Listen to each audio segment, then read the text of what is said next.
તો મિત્રો સ્વાગત છે આપનું ફરી એકવાર આજના તાજા નવા હવામાન સમાચારમાં। આજે વાત કરીએ તો મિત્રો તારીખ 3 સપ્ટેમ્બર 2025 બુધવાર અને મિત્રો ગુજરાત વાસીઓ આજથી સાવધાન થઈ જજો, કારણ કે ગુજરાત રાજ્ય પર મોટું તોફાન હવે આવી ગયું છે। જ્યાં દર્શક મિત્રો તમને જણાવી દઈએ તો બંગાળની ખાડીથી એક મોટું ચક્રવાત, એક મોટી સિસ્ટમ જે છે તે ગુજરાત રાજ્ય પર હવે જે છે તે ટકરાઈ ગઈ છે અને ભાદરવો આખો જે છે તે ભડાકા કરશે, કારણ કે અત્યારથી મિત્રો જોવો તો ગુજરાત રાજ્ય આસપાસ સિસ્ટમ જે છે તે ટળબળવા માંડી છે અને હવે આજથી તો ગુજરાત રાજ્ય તબાહી લખી લેજો, કારણ કે મિત્રો તારીખો સાથેની અપડેટ આજે જણાવવાના છીએ। 15 ઇંચ સુધીના વરસાદો પણ ભૂકા કાઢી શકે અને ગુજરાતમાં ફરી એકવાર આ મહિનાની અંદર અતિવૃષ્ટિ અને પૂર જેવી પરિસ્થિતિઓ જોવા મળવાની છે। તારીખો પણ સામે આવી ગઈ છે। ગુજરાત રાજ્યમાં 3 થી લઈને 9 તારીખ ગુજરાત રાજ્યમાં ભાદરવામાં ભડાકા જોવા મળવાના છે, કારણ કે અત્યારે જે નવી સિસ્ટમ બંગાળની ખાડીથી ગુજરાત રાજ્ય ઉપર આવી છે, આ માત્ર વરસાદી સિસ્ટમ નથી, આ આંધી, તોફાન અને વાવાઝોડાની સિસ્ટમ છે। લાઈવ દેખાડી દઈએ તો મિત્રો જોઈ લો, આખો ઓફ ટ્રેક છે, આખો સિસ્ટમનો માર્ગ છે, જેમાં તમે લાઈવ મિત્રો જોઈ લો કે અહીંયા જે છે ત્યાં ગુજરાત રાજ્ય નજીક જે છે ત્યાં સિસ્ટમનો કેટલો ભયંકર ઘેર જોવા મળી રહ્યો છે અને સિસ્ટમનું કેન્દ્ર બિંદુ પણ મિત્રો જોઈ લઈએ તો ખાસ કરીને આ એક મોટી વાવાઝોડાની એક એન્ટી સાયક્લોન સિસ્ટમ બનતી જોવા મળી રહી છે અને જે આખો મિત્રો આ ઘેરાવો બની રહ્યો છે સિસ્ટમનો, તેને કારણે ગુજરાત રાજ્યમાં હવે નવા જૂની થવાના એંધાણ સામે આવ્યા છે। તો બીજી તરફ નિષ્ણાંતોએ પણ આગાહી આપી છે। હવામાન ખાતાએ જે છે તે મિત્રો ખાસ તમને ના ખબર હોય તો જણાવી દે મિત્રો, રેડ એલર્ટો જાહેર કરી દીધા છે। આજનો દિવસ મિત્રો ઘણો નિર્ણાયક રહેશે, એટલે કે આજે 3 તારીખ છે અને આજનો દિવસ જે છે તે સવારથી સાંજ આ સિસ્ટમ આકાર લેશે ગુજરાત ઉપર અને જગ્યા બનાવશે, ત્યારે આવતીકાલથી 4 તારીખથી જે છે તે નવા જૂની થવાના એંધાણ છે, જેની તૈયારી જે છે તે આજે જ બપોર પછીથી થવા લાગવાની છે, જેના વિશે વિસ્તારથી અમે તમને માહિતી આપવાના છે। કારણ કે આખા ગુજરાતના મેપ જોઈએ તો જોઈ લો, ગુજરાત નજીક જ મિત્રો આ સિસ્ટમનું અહીંયા કેન્દ્ર બિંદુ છે। સિસ્ટમનું કેન્દ્ર બિંદુ ક્યાં છે જણાવી દો તો અહીંયા સિસ્ટમનું કેન્દ્ર બિંદુ છે, ગુજરાતથી એકદમ નજીક સિસ્ટમ છે અને હવે પછીની કલાકો ગુજરાતમાં આગામી 8 થી 9 કલાક ભારે રહેવાની છે, કારણ કે ગુજરાત રાજ્યો પર વાવાઝોડાની જે સિસ્ટમો બનવાની છે, જે અસરો થવાની છે, તે તબાહી મચાવવાની છે। મિત્રો તમને જણાવી દઈએ તો આ વિડીયોની અંદર આપણે વિસ્તારથી માહિતી મેળવવાની છે, કારણ કે જે આ સિસ્ટમ ભયંકર અને ખતરનાક લાગી રહી છે તેના વિશે આખો સર્વે અમે લઈને આવેલા છીએ। આ સિસ્ટમનો અમે પૂરેપૂરો આજે અભ્યાસ કર્યો છે અને ત્યાર પછી હવે મિત્રો રિપોર્ટ જે છે તે તમારા સુધી પહોંચાડી રહ્યા છે। સરખી રીતે મિત્રો જે system low pressure, well marked low pressure જાણતા અમને જાણવા મળ્યું છે કે આ સિસ્ટમ ગુજરાત રાજ્યમાં તોફાન મચાવવાની છે। તારીખો પણ મિત્રો જણાવી દો, સૌથી પહેલા તમને તારીખ વિશે માહિતી આપું તો 3 તારીખથી લઈને ગુજરાત રાજ્યમાં 9 તારીખ જે આ મહિનાની રહેવાની છે। અગાઉ પણ જણાવ્યું હતું ભારે રહેશે। અમુક નિષ્ણાંતોએ મિત્રો એવું પણ કહી દીધું છે કે આ તારીખો દરમિયાન ગુજરાત રાજ્યમાં ભયંકર પૂર જેવી પરિસ્થિતિઓ પણ જોવા મળી શકે, કારણ કે મિત્રો એક સાથે 3-4 મોટી સિસ્ટમના જે ઘેર ગુજરાત રાજ્ય પર બની રહ્યા છે, તે નક્કી ગુજરાત રાજ્યને ધમરોળી નાખવાના છે રીતસરનું, અને અમુક ભાગોમાં 8 થી 10 ઇંચ, અમુક ભાગોમાં 5 થી 7 ઇંચ અને અમુક ભાગોમાં 2 થી 4 ઇંચ સુધીના આગાહી કરવામાં આવી છે। કયા ભાગમાં 8 ઇંચ પડશે, કયા ભાગમાં 5 ઇંચ પડશે અને કયા ભાગમાં 2 ઇંચ પડશે તેની પણ માહિતી જે છે તે વિડીયોમાં આગળ જાણવાના છે। તો ઓનલી વેધર ચેનલ, આ ચેનલને સબસ્ક્રાઇબ નથી કરી તો અત્યારે જ કરી લેજો વિડીયોમાં આગળ વધતા પહેલા, કારણ કે દરરોજના હવામાન સમાચારનો ઓથેન્ટિક અને એકદમ સચોટ રિપોર્ટ અમે આ ચેનલ પર આપતા હોઈએ છીએ। તો ચાલો મિત્રો શરૂઆત કરીએ વિડીયોની। સૌથી પહેલા જે છે તે સિસ્ટમની લાઈવ અપડેટ મારે તમને આપવાની છે। તો જોઈ લો મિત્રો, સિસ્ટમ અત્યારે હાલ ક્યાં રહેલી છે તો તમે જોઈ શકો, ગુજરાત રાજ્યનો માર્ગ પકડીને આખો ઓફ ટ્રેક અને આખો ઘેરાવો જે છે તે મિત્રો આ સિસ્ટમ અહીંયા આ રીતનો બનાવી રહી છે અને તેને કારણે અત્યારે મિત્રો જે આ સિસ્ટમ ગુજરાત રાજ્ય નજીક આવી છે, આજે તેનો વરસાદની શરૂઆત મધ્યમ થઈ જવાની છે અને આવતીકાલે 4 તારીખથી તો ગુજરાત રાજ્યમાં જે છે તે રેડ એલર્ટ જાહેર કરી દેવામાં આવ્યું છે। કયા જિલ્લાઓમાં રેડ એલર્ટ છે આગળ હું તમને જણાવવાનો છું નકશાની અંદર।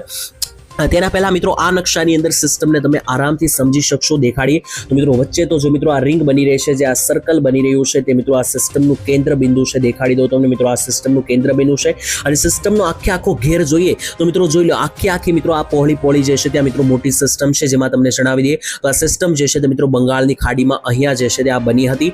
પછી મિત્રો સિસ્ટમ આગળ વધવા લાગી, તેમણે માર્ગ પકડ્યો આ રીતનો ગુજરાતનો અને અત્યારે જે છે તે મિત્રો આખા ગુજરાત ઉપર પથરાઈને આ સિસ્ટમ પહોંચી ગઈ છે અને આજથી આગામી હવે 170 કલાક એટલે કે આગામી 5 થી લઈને 8 દિવસ જે છે તે ગુજરાત રાજ્યમાં ધોધમાર કડાકા ભડાકા બેટિંગ અને આંધી તોફાન સાથેની મેઘરાજાની તોફાની બેટિંગ જે છે તે જોવા મળવાની છે। તેને લઈને મિત્રો કેટલાક ફોટા અને વિડીયો સામે આવી રહ્યા છે, તેના વિશે વાત કરીએ તો જોઈ લો મિત્રો, આ એલર્ટો સામે આવ્યા છે, સિસ્ટમ સામે આવી રહી છે અને ચોમાસાની જે છે તે ખાસ કરીને ભારતની અંદર જે છે તે વિદાય અને ત્યાર પછી જોઈ લો તો શિયાળાના આગમનને લઈને પણ એક નવી અપડેટ છે, તેના વિશે પણ આગળ જાણીશું। પહેલા મિત્રો જાણીએ તો જોઈ લો મિત્રો, ખાસ કરીને આ નકશો છે આવનારા 24 થી 48 કલાક માટેનો, જેમાં ઉત્તર ગુજરાત, મધ્ય ગુજરાત અને દક્ષિણ ગુજરાતની અંદર IMD દ્વારા એટલે કે ભારતીય હવામાન સંસ્થા દ્વારા જે છે તે રેડ એલર્ટ પાડી દેવામાં આવ્યું છે. આ રેડ એલર્ટ મિત્રો મજાકમાં નથી આપવામાં આવ્યું. જોઈ લો આસપાસના કોઈ રાજ્યમાં રેડ એલર્ટ નથી, માત્ર ગુજરાતમાં, અડધા ગુજરાતની અંદર જે છે તે રેડ એલર્ટ છે. અને 4 તારીખ માટે પણ મિત્રો જે આ નકશો જાહેર કર્યો છે ગુજરાતના હવામાન ખાતાએ, તેમાં તમે જોઈ શકો દક્ષિણ ગુજરાતમાં મેઘતાંડવ જે છે તે કોહરામ મચાવતું જોવા મળી રહ્યું છે. આ દક્ષિણ ગુજરાતનો પટ્ટો છે જેમાં તાપી અને નર્મદામાં રેડ એલર્ટ છે, તો ભરૂચ, સુરત, નવસારી, વલસાડ અને છોટાઉદેપુરમાં કાળના વરસાદ માટેનું ઓરેન્જ એલર્ટ પણ પાડી દેવામાં આવ્યું છે. તો બીજી તરફ મિત્રો તમને જણાવી દીધું, જોઈ લો ખાસ કરીને આખો જે છે આ સિસ્ટમનો મેપ છે. અને મિત્રો ECMF વેધર મોડલ દરમિયાન આગામી 8 દિવસ કેવા જવાના છે, 3 તારીખથી લઈને 9 તારીખ કેવી જવાની છે તે દર્શાવતો આ નકશો છે. અને ECMF વેધર મોડલ દરમિયાન મિત્રો તમને દેખાડી દે તો જોઈ લો અહીંયા ગુજરાતનો માર્ગ રહેલો છે. અને ગુજરાતના માર્ગ ઉપર મિત્રો તમે અહીંયા જોશો તો ચોંકી જશો જાણીને. આ ગુજરાતના માર્ગ ઉપર જુઓ તો જે આ લાલ ભાગ બની રહ્યો છે તે ગુજરાત રાજ્ય માટે કાળ સમાન સિસ્ટમ સાબિત જે છે તે થવાની છે. તેની પહેલા મિત્રો ગઈકાલે ક્યાં કેટલો વરસાદ પડ્યો તેની માહિતી લઈએ તો ગઈકાલે ગુજરાતમાં કોઈ મોટો વરસાદ નથી પડ્યો. 1 ઇંચથી વધારે વરસાદ માત્ર ડાંગ, વલસાડ, નવસારી, સુરતમાં જ પડ્યો છે અને દાદરાનગર હવેલીમાં પડ્યો છે. બાકી બધે જે છે તે અડધો 7-7, 8-8 mm ના એટલે કે અડધા ઇંચના વરસાદો પડ્યા છે. એટલે કે મિત્રો ગઈકાલે એકદમ શાંત વાતાવરણ રહ્યું, પરંતુ આજે જે છે તે આ સિસ્ટમ આકાર લઈ રહી હતી તેને કારણે રહ્યું. અને મિત્રો તમને જણાવી દઉં તો ચોમાસાના વિદાયને લઈને પણ એક સમાચાર આવ્યા, તે પણ જણાવી દઉં તો જોઈ લો મિત્રો શિયાળાનું આગમન જે છે તે ક્યારે થશે. તો મિત્રો શિયાળાનું આગમન જે છે તે ઓક્ટોબર મહિનામાં થવાની આગાહી, એટલે કે આવનારા મહિનામાં. અને આ ચોમાસું જે છે તે મિત્રો અંત લેશે નવરાત્રી પછી તેવા રિપોર્ટ સામે આવી રહ્યા છે. એટલે કે 30 સપ્ટેમ્બર પછી, આ મહિનાની 30 તારીખ પછી ચોમાસું ગુજરાતમાંથી વિદાય લેવાની શરૂ કરશે. પરંતુ દિવાળી ઉપર પણ માવઠાની આગાહી છે તેવી પણ આગાહી આવી હતી. ચાલો મિત્રો હવે જે છે તે આ બધી જ માહિતી અહીંયા ક્લોઝ કરીએ અને હવે વાત કરીએ માત્ર આજના દિવસની. મિત્રો આગળ શું થશે, કેવી સિસ્ટમ છે, કેટલી મજબૂત બનશે, બધી માહિતી અહીંયા પૂર્ણ કરીએ. હવે જે છે તે માત્ર ને માત્ર આજની વાત કરીએ. 3 તારીખ છે, આજે સિસ્ટમનો ઘેર શું કર્યો છે તેના પહેલા મારે તમને 1 7 અને 8 તારીખનું લોકેશન જણાવવું છે, કારણ કે જાણીને તમે થરથર કાપવા લાગી શકો. કારણ કે મિત્રો લાઈવ 7 તારીખનું આ સેટેલાઇટ પિક્ચર છે, જોઈને તમે ચોંકી જશો. કારણ કે 7 તારીખે જોઈ લો ગુજરાત રાજ્યો પર એક સાથે મોટું ચક્રવાત વાવાઝોડું એન્ટ્રી લેતું જોવા મળી રહ્યું છે. અને આ ચક્રવાત, આ સાયક્લોનિક સિસ્ટમને કારણે જ ગુજરાતમાં 3 થી 9 તારીખ જે છે તે તબાહી મચવાની છે, જેના માટે ગુજરાતીઓએ તૈયાર રહેવું જોઈએ. કારણ કે જો આ સિસ્ટમ વધારે મજબૂત બનશે તો ગુજરાત રાજ્યમાં 10 ઇંચથી વધારેના વરસાદ પણ લઈને આવી શકે, ખેંચીને જે છે તે વરસાદ લઈને આવી શકે. બાકી મિત્રો હવે આજની વાત કરીએ તો આજે ગુજરાત રાજ્ય પર જે છે તે હાઈ લેવલના વાદળો દેખાઈ રહ્યા છે. અને વાદળો જે છે આવનારી કલાકોમાં જે છે તે ગુજરાત રાજ્યમાં વરસાદની સિસ્ટમોમાં પરિણામી જવાના છે. કારણ કે લાઈવ તમે મિત્રો જોઈ શકો કે આજે ધીમે આ વાદળ અને આંચકી મોટી સિસ્ટમ છે તે મિત્રો ગુજરાત રાજ્ય તરફ જે છે તે આગળ વધી રહેશે. અને હવે આજે રાત્રિથી જ આ સિસ્ટમ ભૂક્કા બોલાવવાની શરૂઆત કરી દેશે.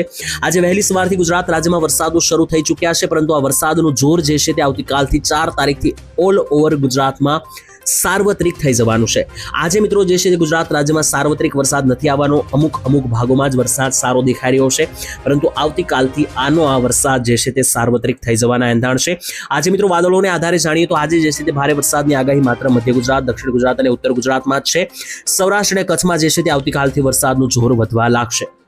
પરંતુ મિત્રો છતાં પણ સૌરાષ્ટ્રની માહિતી તમને પહેલા આપું તો જોઈ લો મિત્રો, સૌરાષ્ટ્રની અંદર ભાવનગર લાગુના વિસ્તારોમાં આસપાસ જે છે તે હાઈ લેવલના વાદળો બપોર પછી જોવા મળી રહ્યા છે. એટલે કે ભાવનગર, અમરેલી, જુનાગઢ, ગીર સોમનાથ, બોટાદ, આ ભાગોની અંદર કે જે મિત્રો ભાગો નજીક છે થોડાક દક્ષિણ ગુજરાતના આ રેન્જથી, તો આ ભાગોની અંદર જે છે તે મિત્રો મધ્યમ વરસાદો શરૂ રહેશે. બાકી 1 થી 2 ઇંચથી વધારેના વરસાદો આ ભાગમાં નહીં જોવા મળે. અને બાકીના જે સૌરાષ્ટ્રના ભાગો છે જેમ કે રાજકોટ જિલ્લો, સુરેન્દ્રનગર, મોરબી, જામનગર, દ્વારકા, પોરબંદર, જુનાગઢ, આ ભાગોમાં તો 1 ઇંચના પણ વરસાદની આગાહી આજે નથી. કારણ કે મિત્રો સિસ્ટમ જે છે તે આ બાજુ ડાબી તરફથી એન્ટ્રી આ રીતની લેવાની છે, જેમાં પહેલા દક્ષિણ ગુજરાત, મધ્ય ગુજરાત અને ઉત્તર ગુજરાતનો ભાગ આવે છે અને ત્યાર પછી સૌરાષ્ટ્ર અને કચ્છનો ભાગ આવે છે. તો સૌરાષ્ટ્ર અને કચ્છની અંદર જે છે તે મિત્રો 4 તારીખથી વરસાદ સાર્વત્રિક થઈ જશે 9 તારીખ સુધી. અને ઉત્તર ગુજરાત, મધ્ય ગુજરાત અને દક્ષિણ ગુજરાતમાં આજથી એટલે કે 3 તારીખથી વરસાદો શરૂ થઈ જવાના છે.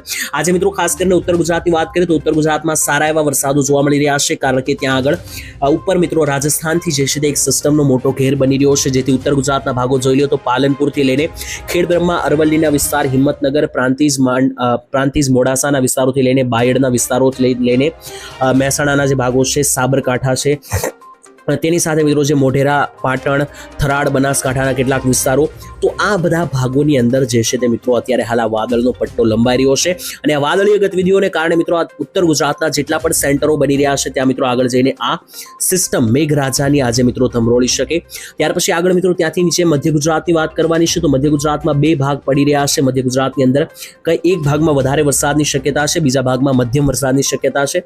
પહેલા મિત્રો મધ્યમ વરસાદ કયા કયા ભાગોમાં છે જોઈ લઈએ. તો જોઈ લો જે અમદાવાદ સાઈડના વિસ્તારો છે, કપડવંજ, આણંદ, નડિયાદ અને ધોળકા લાગુના જે વિસ્તારો છે, વિરમગામ છે, ગાંધીનગર છે, આ ભાગોમાં મધ્યમથી હળવા વરસાદો રહેશે. જ્યારે જમણી બાજુના ભાગો છે જેમ કે દાહોદ, મહીસાગર, વડોદરાથી લઈને છોટાઉદેપુરના વિસ્તાર, અરવલ્લી, પંચમહાલ અને ખેડા, આ ભાગોની અંદર વધારે અતિ ભયંકર લેવલના પણ વરસાદો જે છે તે તમને આજે દસ્તક દઈ શકે.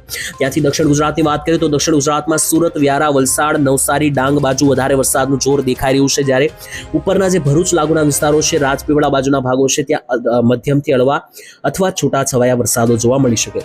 તો આ તો મિત્રો મેં તમને આજના વરસાદની માહિતી આપી અને મિત્રો તમને જણાવી દીધું આજે 3 તારીખ છે અને આજે મિત્રો જોઈ લો તો આ ગુજરાતનો લાઈવ મેપ છે અને ગુજરાતના લાઈવ મેપની અંદર સિસ્ટમ જે છે તે આજે ગુજરાતથી થોડી દૂર છે.